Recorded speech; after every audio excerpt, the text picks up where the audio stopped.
We originally started with these, which we're still using.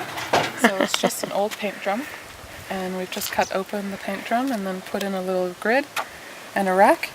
And instead of using firewood, which you could also use in here, we make our own fuel, which are these firebricks. And it's just newspapers and sawdust and egg cartons and any other kind of waste material.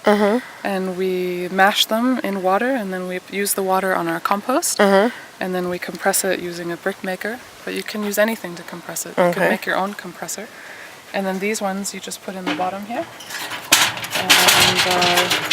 And then you would light it. You would need to have a little bit of newspaper to get it started. It's just like a piece of wood. You couldn't just...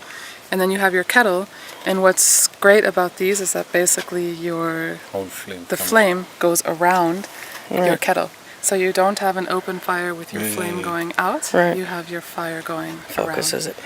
And this, honestly, I think is really where it doesn't cost anything. People can make these for free. It's rubbish, so we're reusing. It doesn't require people to change their culture and tradition 100%, like a solar cooker does. This is actually just adapting. You can make it modifying, modifying, and you save so much fuel. And I mean, it's also good for us in the village. Yeah. When it's raining, you can't make the fire outside. Yeah, you can do exactly.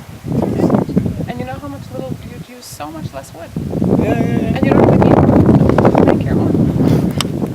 So that time also the wood might be raked also. Yeah, exactly. Well, this is a way to recycle newspapers. Yeah. All the other things that you use, the refuse, without taking a natural resource or using wood. You put them all together in a bowl, and you rip them, and you put them in the bowl, and you mash it, right, with some water, so it becomes soft. And then when you have it, it's like oats porridge or like pap. And then you pour it into some kind of container where there's a sieve, right? And that water, you then catch it and reuse it for something. Right? You can put it back in the toilet also. Yeah, exactly, back in the toilets, whatever. And you just compress this down until it... And then you let it dry. Sort of like making elephant dung paper. Exactly. You can use elephant dung as well. And that's where we have this drying rack over there. And so that's where we now put the fire bricks to dry, so that they can get dried from all sides. And it's a quick drying.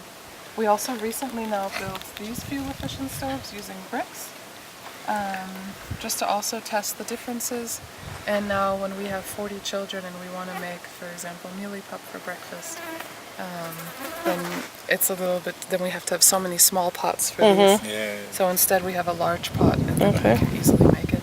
And we're also testing the natural stone in the area.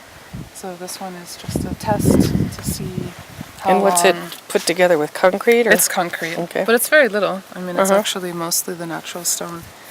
But we don't know how long it will last. I mean, it's already cracked here. But we'll see. This one is a little...